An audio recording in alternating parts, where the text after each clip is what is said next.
nesako kelintų metų. Ačiū, būsimasis prezidente. Tai sveikinu visus su pavasariu, taip, iš tikrųjų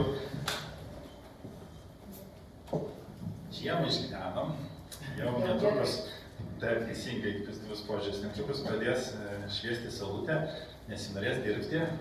Ir kągi daryti? Nu, dažnai yra verslininkai, kurie mėgsta rizikuoti, nes kaipgi kitaip, tai ir aš šiandien surizikuosiu su jumis, žinokit. Nes aš turiu pravesti edukaciją, kurios nesu paruošęs, man tai netik, kaip aš juokavau, pusmečiui baną man uždėsi. Norėsiu pagalbos iš jūsų. Pasakykite, prašau, temą, kuri jūsų manymu yra aktualiausia šiandien vienai kontekste, kad išgirsti kokia tema edukacija šiandien. Man tas tylėk, nes atrodys, kad mes susitarėm iš anksto. Tai kas galėtų pasakyti kokią temą? Vienai kontekste.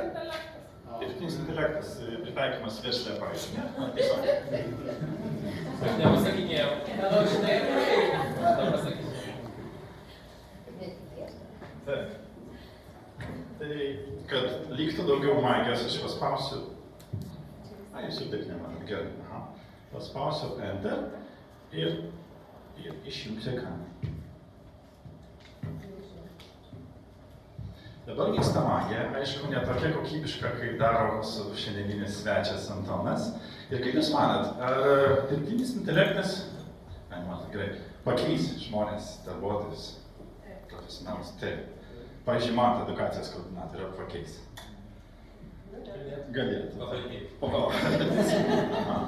Antonai, kaip manai, ar tavo sveiki, ar dirbtinis intelektas gali pakeisti? Dalinai, aš tai sakyčiau, jūs gali iš tikrųjų labiau praturtinti negu pakeisti.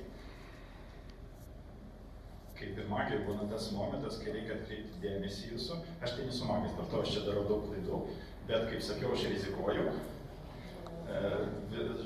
Vadovaujusi viena iš vertybių pozityvus požiūris.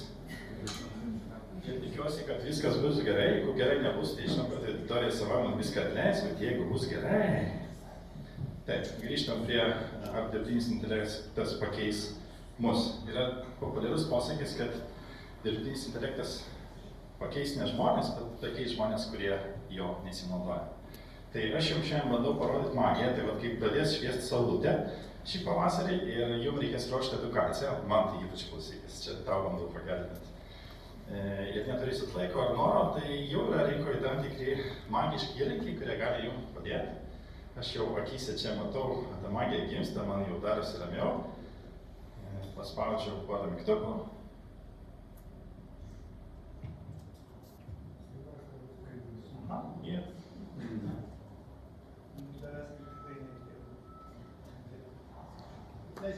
Ir važiuoju. Dirbtinis intelektas jūsų viena eksponuotis. Būkite atidūs, nes DI jau čia ir jis ne tik sumanus, bet ir linkęs dalytis rekomendacijoms greičiau, nei jūsų močiutė šeimos barėje. Nematot, nu. Laidas.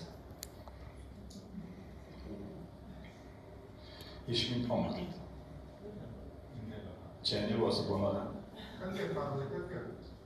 Išmintingas, kaip viena senbuvusi prezentacijų turbo režimas. Jie gali analizuoti jūsų tinklo duomenis ir padėti atpažinti, kurie kontaktai gali būti auksiniai. Tai lyg turėti nematomą vieną veteraną, kuris šnapžda jausį, kaip tokas. Va čia yra tavo kitas didžiausias sandoris. Prezentacijų turbo režimas. Reikia 60 sekundžių prisistatymą, kuris sprogtų kaip konfeti. Jie gali sugeneruoti puikų pristatymą, sugriminti jūsų žinutę ir net parinkti pokštą, kad salė prakliptų juoku ar bent jau mandagiai šyptelėtų, ko aš šiandien netikiuosi. Detektyvas rekomendacijoms ir laiko taupimo mašina. Tai gali padėti rasti klientus ir jungti su žmonėmis, kurios iki šiol laikyti nežinomais lobiais. Tai kaip turėti Sherlocko Holmeso protą, tik be pypkės ir su Wi-Fi ryšiu. Laiko taupimo mašina. Tai gali rašyti laiškus, kurie... Lukai, atleisim.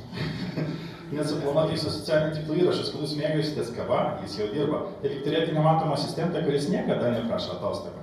Nebijokite technologijų. Nebijokite, kad technologijos jūs pakeis. Geriau naudokitės jumis, kad būtumėte nepralenkimi. Šį pavydą praktinį dirbtinio intelekto mokymą nuo smalsumo iki smalsaus pritaikymo paslėpta reklama apmokėta iš karmas taškus su produktu per 3 metus vieną. Ačiū už dėmesį. Jau gali man duoti, bus man prezidentui, kaip sakėjai, bet atleisk iš pareigų, man rodos.